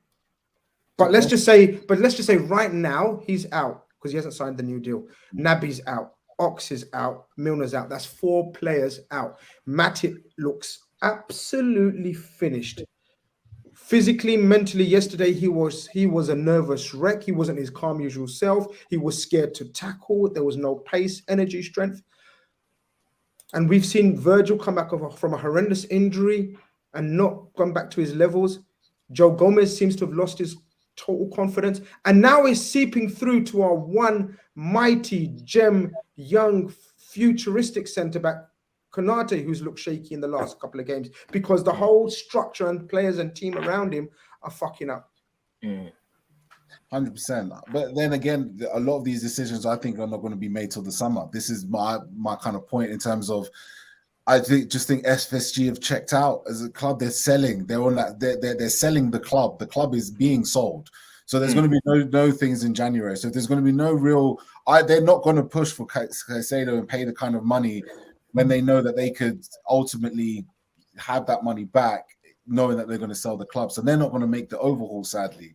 I think the overhaul doesn't happen till the summer. And this is where I'm really like having to embrace the gloom, if you will, and see what these players can pluck up from their ability. As Conroy has said, sometimes it's about showing what you can do on the pitch. But in terms of any overhauls, I suppose we're going to have to wait till the summer to find out. But there's a lot of places to be filled, so it could be exciting. Jono says, Grizz, we aren't signing 8 new players in the summer, so I don't know why you're selling half our squad. Get realistic. Well, hold on. Let me answer that. Exactly. I like people that make comments without listening and watching the show. Like, I genuinely baffled. Like, they sit there and they hear one word or 2 words, and then they work out what I meant by that. Where have I sold anyone? I'm not in a position to sell anyone. Where have I suggested selling all of them? I've just said they are out of contract as of now. Naby, Ox, Bobby Firmino, Milner will all be out of contract as of now and haven't agreed new deals. So please, sir, with all due respect, I know you're a long-time listener and watcher. Apologies for the term, mate. Absolutely no issues whatsoever, my friend. That's it. It's just a misunderstanding, and people sometimes use it in the heat of the moment, and everyone else is using it. And you're a broken man. So are we, sir. So are we. Missing out on top 4 is the best reality check for not spending and being way too sentimental. What do you think about that, Con? Kind of, it's one of those ones. This message is kind of saying serves us right and kind of reality check type thing. Yeah, I think, start again. Yeah. I think it kind of falls in that earlier point. I think it's a really good super chat. I think, to be honest, what James says, it's like it's maybe that we failing so quickly. Like, it is like falling off a cliff, and it is, if you're maybe, let's say, the most positive Liverpool fan going, even they are probably like, oh, nah, there's obviously something not right at the moment. So I would definitely say that I'll be honest, I know he's saying missing out, but I think that's already done, guys. I'm going to lie, because as Keith said, like, there's it's highly unlikely now, or it's unlikely we're going to get anyone in. And I think, I'm not saying it's going to solve all the issues, but a midfielder would help right now. It's putting a plaster on a cut, but it still works a little bit and it still helps at the moment. But I do think I can't see us getting it. And I know sometimes I'm a bit pessimistic, but I feel like from what I'm seeing, even if it improves a bit, there's going to be a few defeats like the Brighton game or the Brentford game in future. So I feel like that will happen, and it will. It'll probably be maybe a shock to the system for Klopp, but he's a smart enough man to know if we keep playing this way, other teams are not idiots. Like, other teams don't play to your strengths, they play to your weaknesses. Like, this is something that's always got to me. It's like, you should never have a go at how other teams play, because your job is to beat them. Their job is to stop you. That's why it's a competition. That's why it's a sport. So for me, I think that probably will have further effects. But it kind of falls into what Keith said. If the club's already sold, are we kind of just coasting at the moment until that deal's done?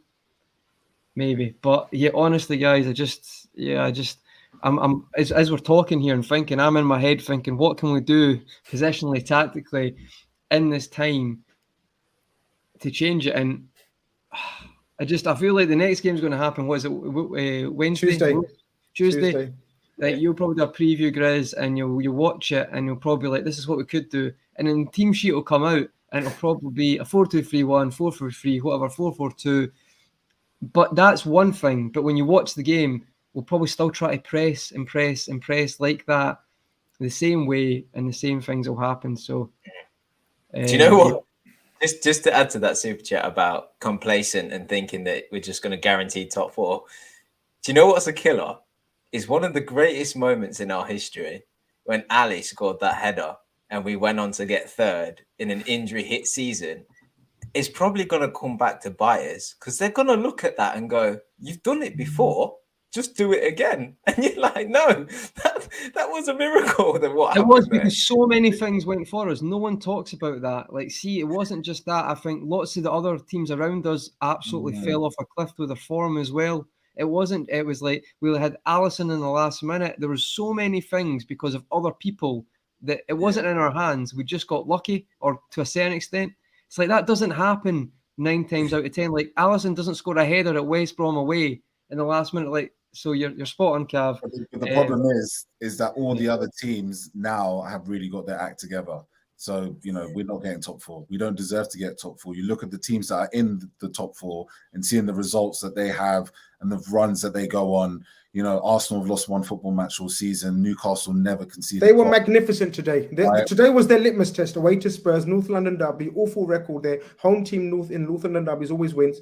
The pressure is on. They done what we done. Do you remember when we went away to Man United and smashed the shit out of them? Do you remember when we went to Arsenal and won? Do you remember when we went away to Chelsea and won?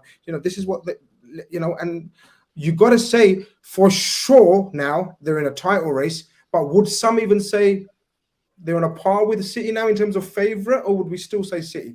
I think those 2 fixtures are quite important, Chris. See, because the one got cancelled, I think that's interesting now because that kind of puts a different dynamic. Because I watched the game earlier, but I would also add, fair play, I spoke to Bilal, I think Arsenal done well today. I mean, Tottenham were very poor, but Arsenal done well. That's what they had to do. But Newcastle have won at Spurs. We've won at Spurs.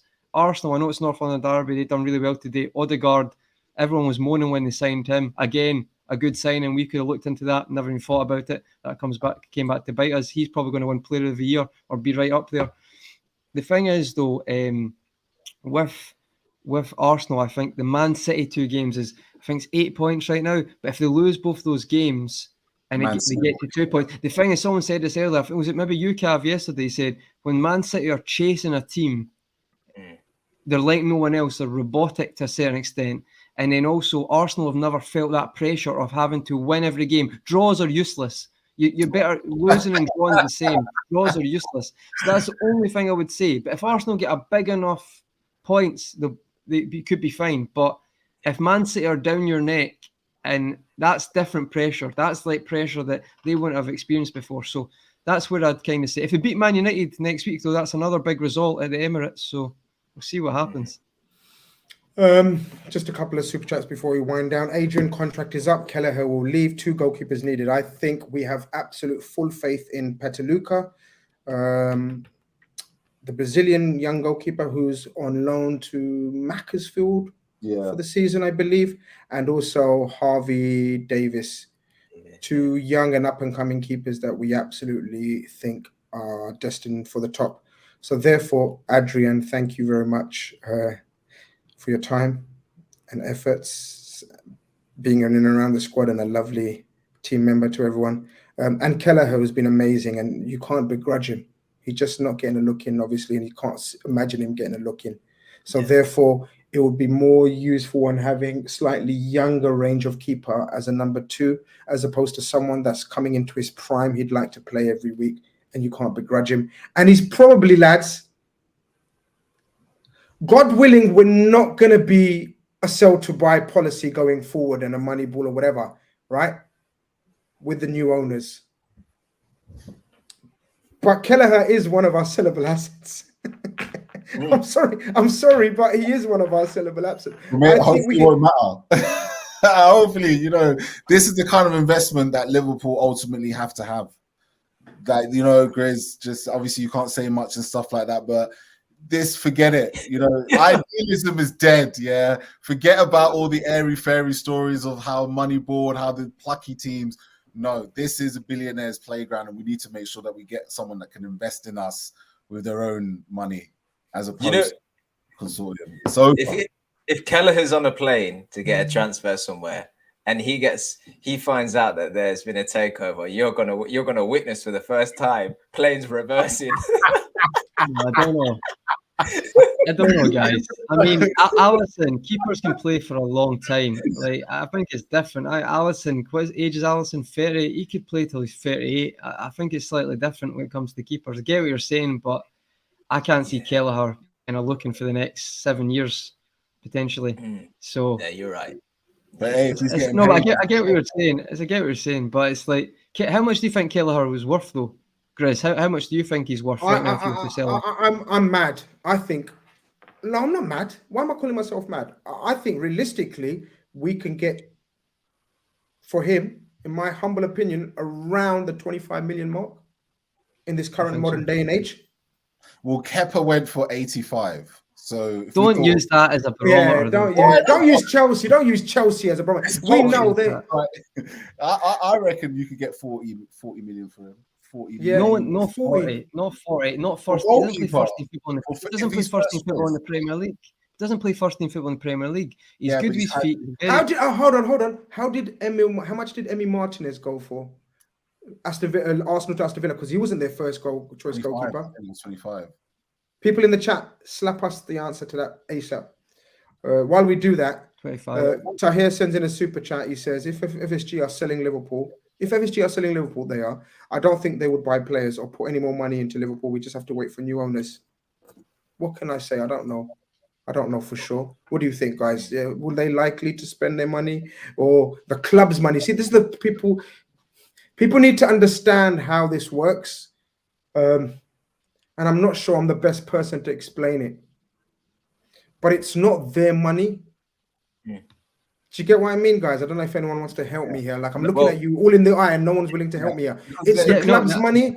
Yeah. It's the club's money. Whatever the club generates is in the club's accounts, and that's what they use to spend on transfers. FSG don't go into their personal account and put in for us to do transfers. And what I would say is, depending on how far we are down the line with a takeover, part of the conversation will be assets and how much money is in the accounts. And if you're going to buy players and take money out of that accounts, you at least need to have told the buyer that money is not there. So that might play a part in whether you spend it or you don't.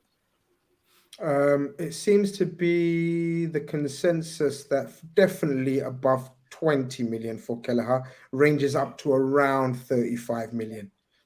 I think that's reasonable. He can play with his feet as well. I think that's quite an important thing as well for keepers nowadays. Yep. Miyata Sharif says Kelleher good. He could sign for Spurs. He needs game time. I mean, that's one of the main reasons. The only reason he'd leave Liverpool, because he actually loves being there and we love having him.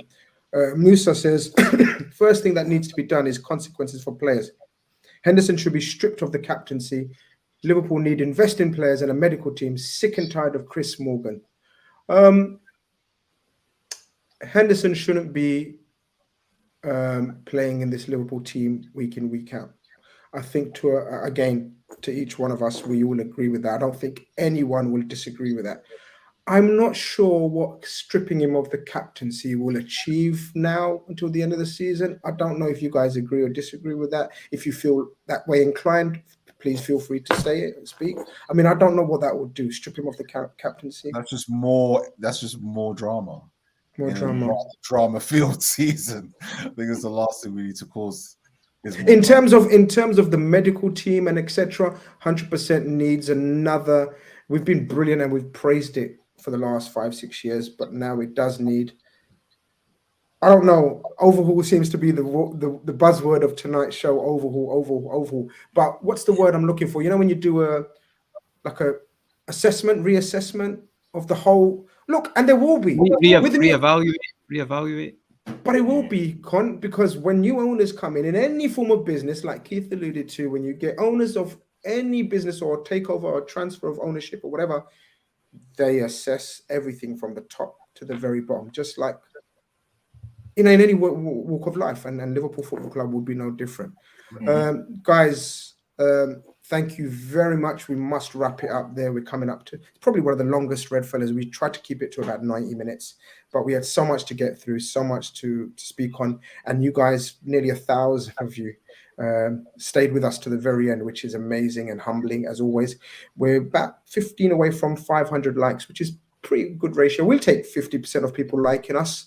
What do you reckon? Very nice. You know, yeah, 50% like us. That's not bad. I'm sure more of you like us, but you're just being lazy and engrossed in the insight from Keith and the chat from Cav and the rants from Conroy. So, you know, now you've got a chance to, because they're not going to speak now for the next minute or so. It's only going to be me. So can we just like it and get up to over 500? I want to thank everyone in the chat who's participated. You've all been brilliant. Majority, 99% of you been respectful to each other and to us as well.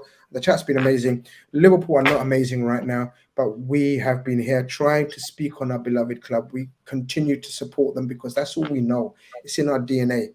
If you wish to stop supporting them, feel free. No one's obliged. It's not what's the word, guys? It's not like you're not obliged to support Liverpool.